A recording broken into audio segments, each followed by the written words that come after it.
The call came through at 11:43 on a Tuesday, right in the middle of reconciling quarterly payables, and when I saw June's tablet light up my phone screen, every muscle in my body went rigid.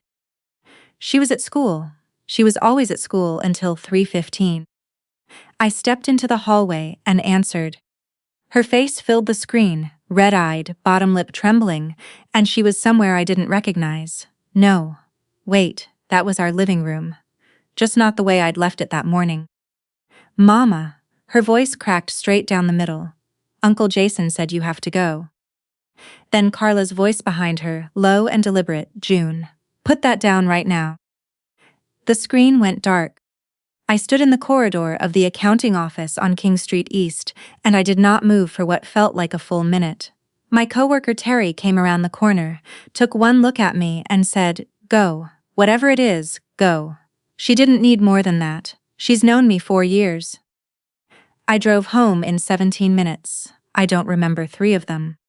My name is Allison, and I am 32 years old. I own a semi-detached house in Hamilton, Ontario, 1,080 square feet of original hardwood, a kitchen that still smells like the 90s, a backyard barely big enough to fit a paddling pool and June's 3-wheeled bike. I bought it 2 years ago after Rob and I separated, and the life I'd planned came apart into shared calendars and paperwork negotiated over text. I put the down payment together from 2 things, a modest divorce settlement, and the $31,000 my grandmother Maud left me when she passed the year before. She'd kept it in a TFSA her whole working life, a little every month for 40 years, compounding quietly, waiting. When the bank transferred it, I sat in the Mountainside Branch parking lot and cried in a way I hadn't since I was small. It felt exactly like her, patient and careful, and given at exactly the right moment. Grandma used to say, "A woman who owns her own front door owns something no one can vote away from her." She said it bluntly, no sentiment in it, the way she said everything. I thought of it as a kind of old-fashioned stubbornness. I understand it differently now. The mortgage runs $2,200 a month. I'm a payroll and accounts administrator at a mid-sized firm downtown. I pack June's lunches the night before. I know which metro has the best day-old bread on Thursdays. I buy her shoes slightly large so they last the season. None of this is a complaint, it's just the arithmetic of a life I built on purpose, after a year that nearly took me apart. June is 6. She has Rob's coloring and my stubbornness, and every evening she waits by the front window for my headlights before I've even turned onto our street. She reads at a grade 3 level and has strong opinions about which dinosaurs are underrated. She is the best thing I have ever done. The tablet I'd set up for her was connected to my family account, mostly so she could FaceTime Rob on weekends and send me voice messages from her grandmother's house.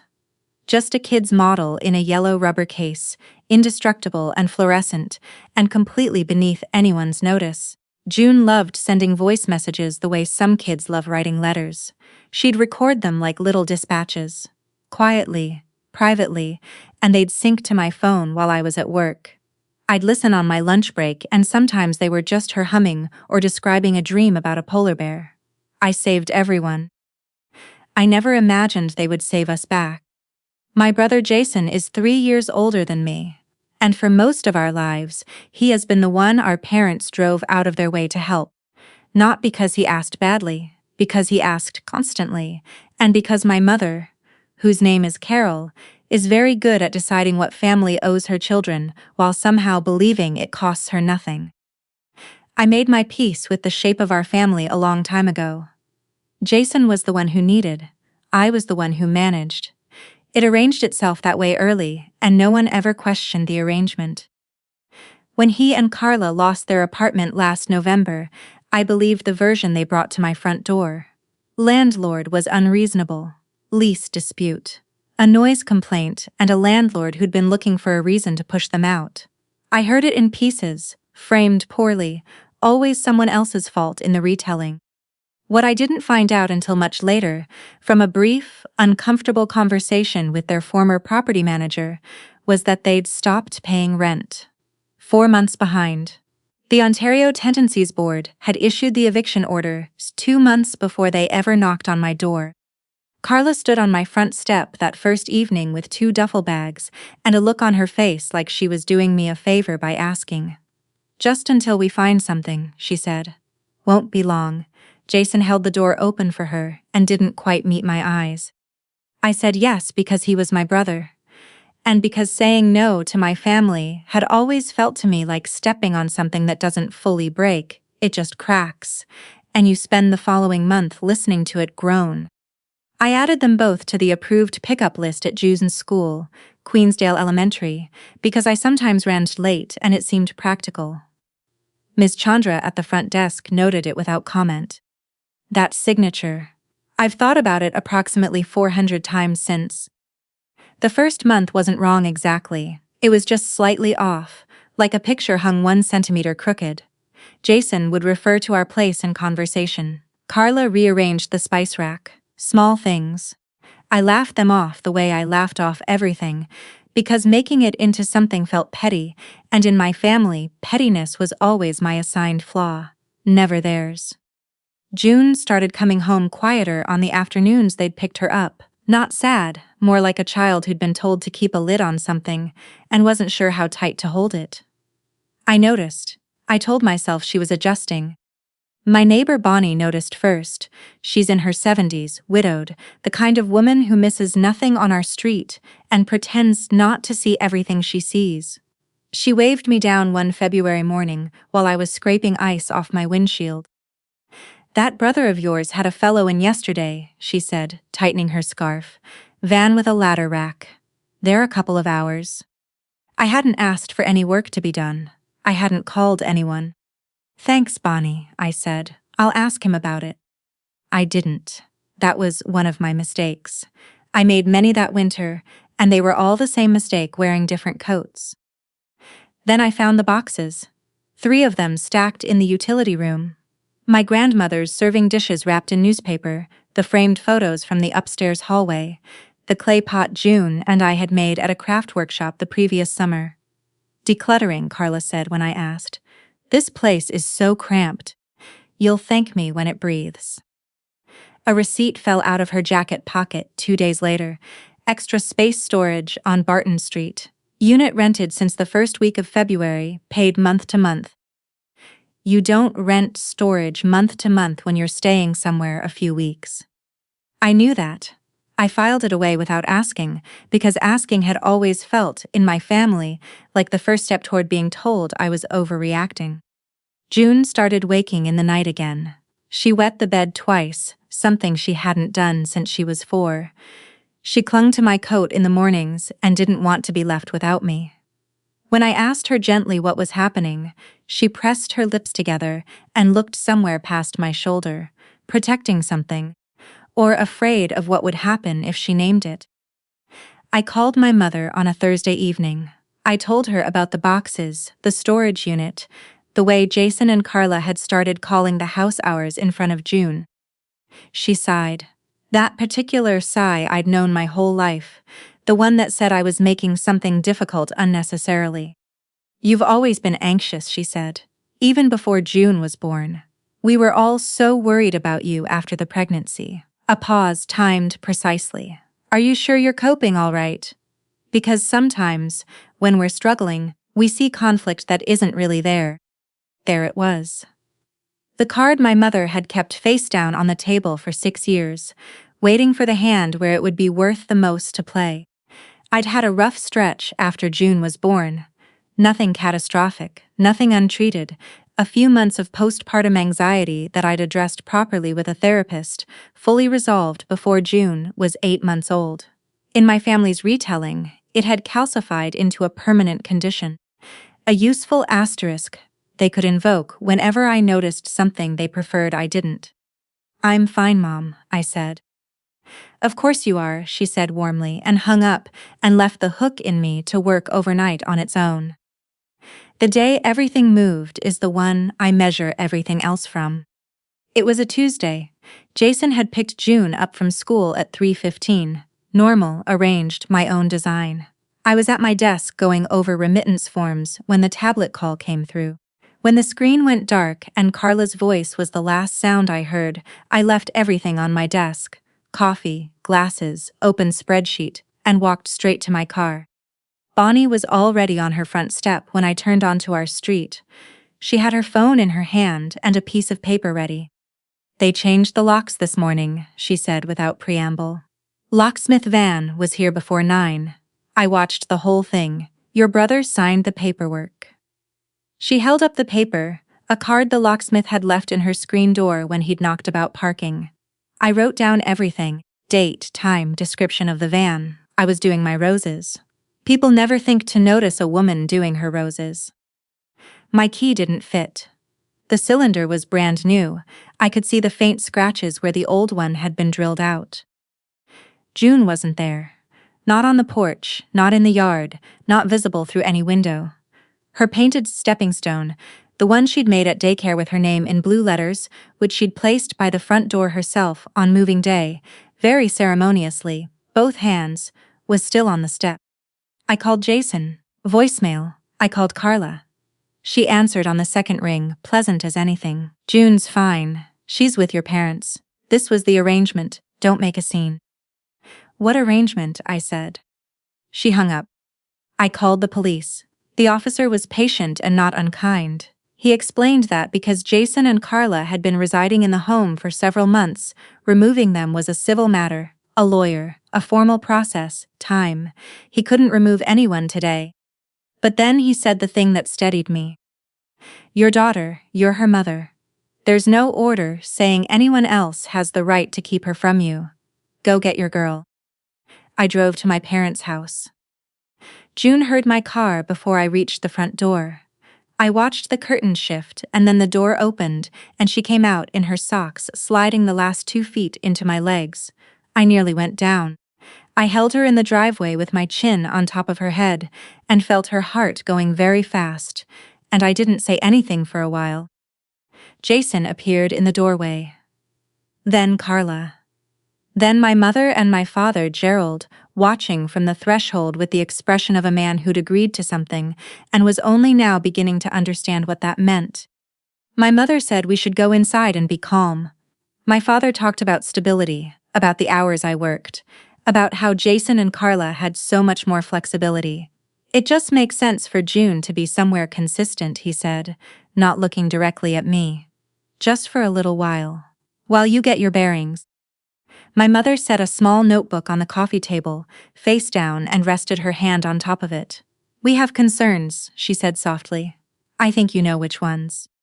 I looked at the notebook and understood exactly what was being offered and what was being threatened. The concerns were 6 years old and long since resolved. They were being reheated and served as a main course. I picked June up. She put her arms around my neck.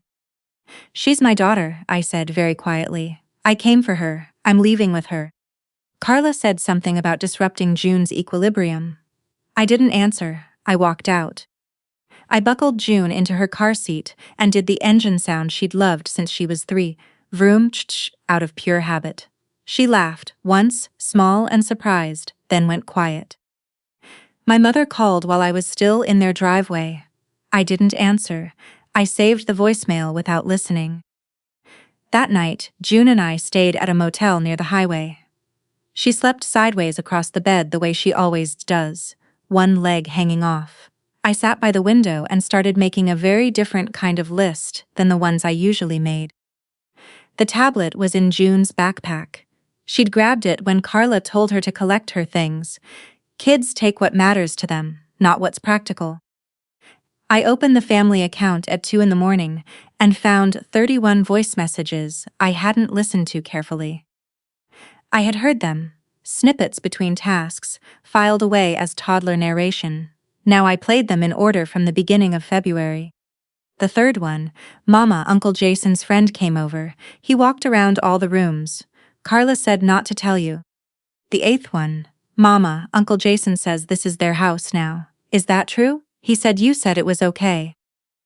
The 16th one, very quiet, like she'd hidden somewhere to record it. "Carla said if I tell you stuff, you'll go away and you won't want me anymore.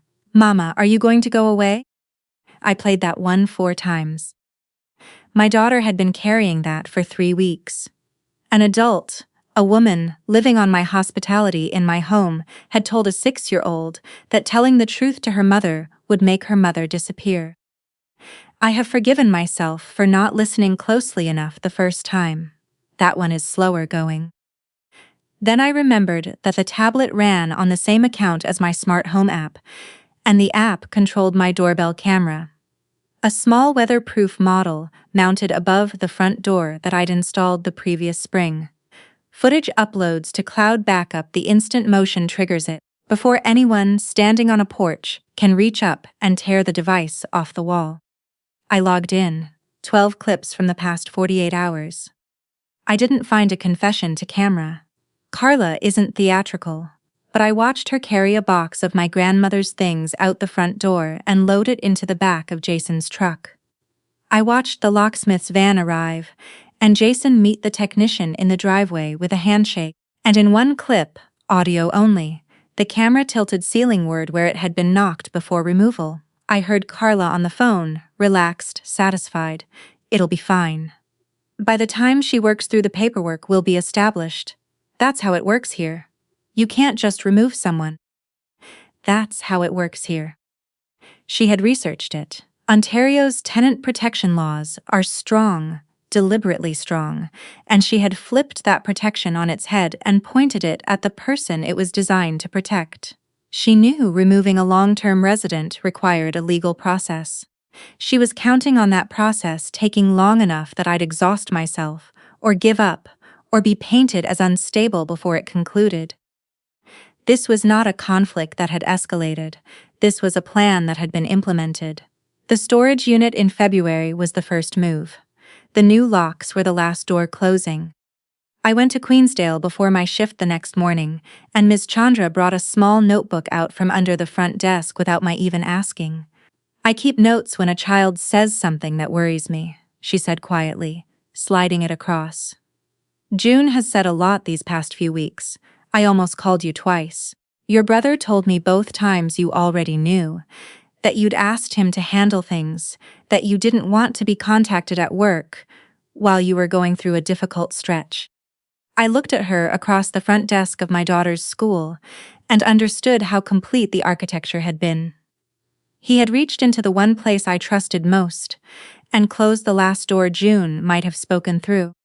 The notebook was dated, factual, a teacher's careful print. June refusing to eat on afternoons after Jason or Carla's pickups. June telling Miss Chandra that her uncle said her mama was moving somewhere else, and June would stay with them because it was better that way. One line I returned to without meaning to. June said she wasn't allowed to be sad about it. She'd been forbidden from grieving a loss that hadn't even happened yet. Back at the motel, I pulled up the calendar on my phone, the one where I'd been marking June's rough nights and difficult mornings, the way parents do, trying to spot patterns. I laid it against Miss Chandra's notebook dates. Every hard day, every night terror, every regression, every morning she wouldn't let go of my sleeve. Each one aligned exactly with an afternoon Jason or Carla had been alone with her. Not one of them was a day I'd had her.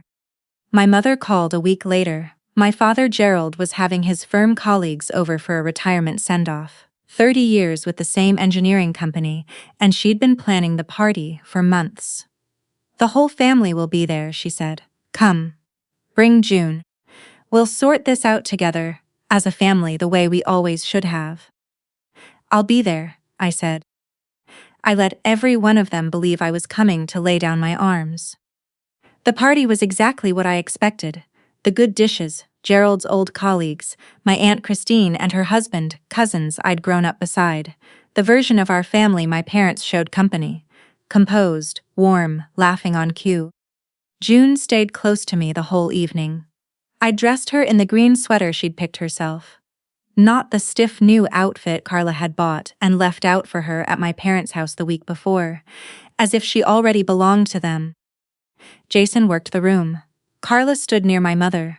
Every so often one of them glanced at me, measuring, I think, how long before the version of me they knew would arrive, the one who kept the peace at any cost. My mother tapped her wineglass after the main course. The room settled the way rooms always settle for her. Obedient, expectant. "Before we celebrate Gerald," she began warmly, "there's something our family has decided together, out of love, and with June's well-being at the center of it. For the time being, while Allison finds her footing, June is going to be staying with Jason and Carla. They have the stability and the time and the room in their hearts that Allison, bless her, just isn't able to give right now." She reached to the sideboard and picked up the notebook. The same small notebook from the coffee table, held up now like an exhibit. A ledger of my supposed failures, ready to be opened. The room turned toward me. Cousins, my aunt. Gerald's colleagues who didn't know the story but could read the shape of a moment, all of them waiting to see what I would do. Carla stepped close to June and laid her hand on my daughter's shoulder. Smooth, practiced, the motion of someone reclaiming something already hers. "She's doing so well with us," Carla said to the room. "Kids need consistency. June knows where home is now." June removed her shoulder from under Carla's hand. 1 step, 2 steps, then she was beside me, face pressed into my side, hand in mine. I set my phone on the dining table, face up. "Before anyone in this room makes a decision about my daughter," I said, and I was surprised by how level my voice came out, "I think everyone should hear a few things first. It won't take long." My mother moved to speak. I pressed play. June's voice came out of the phone speaker and filled my father's dining room, small, serious, unmistakable. "Carla said if I tell you stuff you'll go away and you won't want me anymore." A fork touched a plate with a small involuntary sound. My Aunt Christine's hand flew to her mouth. One of Gerald's colleagues leaned back in his chair as though distancing himself from what he was hearing. I let it sit, the way my mother always lets silence do her work. I had learned that from her, and I was using it now. "That is my 6-year-old daughter," I said. Recorded 3 weeks ago on her tablet. Someone in this room told her that telling the truth to her mother would make her mother disappear. I looked around the table. "Sit with that for a moment." I slid the storage receipt along the table toward my father. It came to rest beside his plate. "This is a unit rented on Barton Street since the first week of February.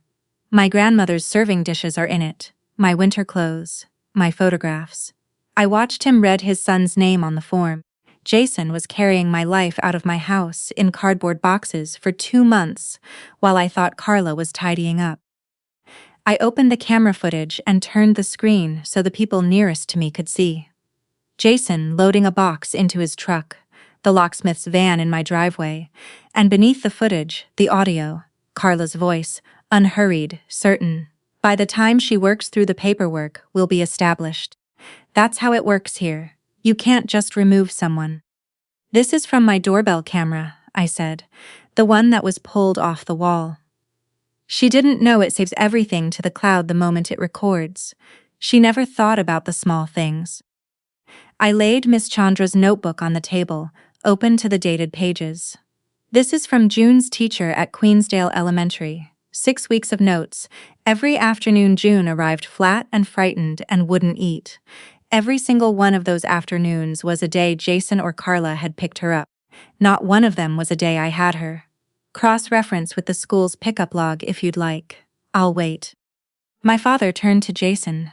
His voice, when it came, was not the one he used at parties. It was quiet and small and ashamed. "You told a child her mother didn't want her." Jason's mouth opened.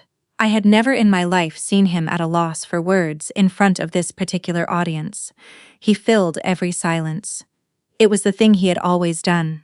And for the first time, in front of the only room that had ever truly mattered to him, nothing came. I played my mother's voicemail, her voice, soft and deliberate, filling the room. It would be such a shame if someone had to contact the Children's Aid with concerns. For June's sake, of course. "I just hope it doesn't come to that, Allison." Absolute silence. Then I played Carla's call from 4 days earlier. Her voice, climbing. "You don't even know her the way I do anymore. She calls for me at night. She needs me more than she needs you, and everyone can see it." I set the phone down gently. I understand why, I said, and I kept my voice quiet, because quiet had more weight in that room than anything else could have. Carla and Jason lost their apartment for non-payment before they ever came to my door. I've spoken to their former property manager. I did not look at Jason. They needed somewhere to live. They decided that somewhere was mine. And when they discovered that Ontario's tenancy laws made it difficult to remove a long-term resident, they calculated that it was simpler to remove me instead. I looked at my parents. And you helped them. You had the notebook ready. You had the threat ready. You chose their version of this story, and you used my daughter as the leverage to make me go along. I bent and picked June up. She put her head on my shoulder and gripped the lapel of my jacket the way she had as a baby. She always knew which house was home, I said. You're the ones who forgot. Nobody clapped. This was never that kind of story, and I wouldn't have wanted them to. My Aunt Christine caught my arm on the way to the door, her eyes swollen. Allison, I'm so sorry. We got one version and we never asked for yours. We should have just picked up the phone. She squeezed my hand. We should have. You should have, I said. I squeezed back anyway, because she was the only one in that room who said it to my face. Jason followed me to the front hallway. He stood there for a moment without speaking. Then he reached into his pocket and set my house key on the table. Not thrown, just placed, the way you set something down you're ashamed of having taken. He went back into the dining room and I heard him tell Carla to get her coat. The party dissolved the way these things really do. Not with drama, just with people finding their car keys and their reasons to leave, and not quite meeting anyone's eyes on the way out. Real consequences are quieter than the ones you imagine when you're in the middle of things. There was no courtroom, no formal process. There didn't need to be. Jason and Carla left the city within 6 weeks. The storage unit lapsed. I paid the remaining balance myself to retrieve Grandma's dishes before they went to auction. Some of what had been boxed up I never recovered. I've made my peace with most of it. My mother called eventually. She called to tell me how difficult the entire ordeal had been for her, how fractured the family was now, how I'd humiliated everyone in front of Gerald's colleagues. She was sorry it had happened. She was not sorry for her part in it. Those words have not come, and I've stopped waiting for them. My father called 2 days after the party. He was halting and ashamed in the way of a person who has never once had to be those things, and he said, I chose the easier version because that's what I've always done. I chose wrong, and I'm going to carry that a long time. I'd like to see June on whatever terms you set. Only those. I told him yes. He comes on Saturday afternoons. He is careful and he is patient, and he is earning back something small one visit at a time by being precisely the grandfather. Now he refused to be a father then. My mother and I do not speak. That is a grief I carry, in the particular way you carry mourning for someone who is still alive and simply will not come to the door. But I would rather carry that than hand her back the means to damage us again. I updated the pickup list at Queensdale the morning after the party, in person. Miss Chandra looked at the form as I slid it across and didn't say anything, which was exactly the right thing. June sees a play therapist now. A warm woman, with a room full of sand trays and small figures and no rush for anything. Slowly, carefully, June is coming back to herself. She doesn't wake in the night anymore. She stopped asking, at some point I didn't mark, whether we were still allowed to stay. Last week, she came inside after school and went straight to the front hall closet, where she'd put her painted stepping stone for safekeeping during the months Jason and Carla were in the house. She carried it back to the front step and set it down, carefully, both hands, the same ceremony as the first time, and then came inside and announced she wanted grilled cheese for dinner. That was it. No speech, no ceremony, just a 6-year-old putting her name back on her door. I made the grilled cheese. I watched her eat it, feet swinging, telling me about a disagreement she'd had with a boy in her class, about whether pterodactyls technically counted as dinosaurs. She had strong feelings on the matter. I sat in the kitchen of the house Grandma's savings built, and I understood, watching her, that I was the one who got to decide now what our family was, who was part of it, and on what terms, and who was not. Grandma used to say, a woman who owns her own front door owns something no one can vote away from her. She was right. But I'd add something now. The door matters because of who's waiting on the other side of it when you finally get home. Everything else is just property.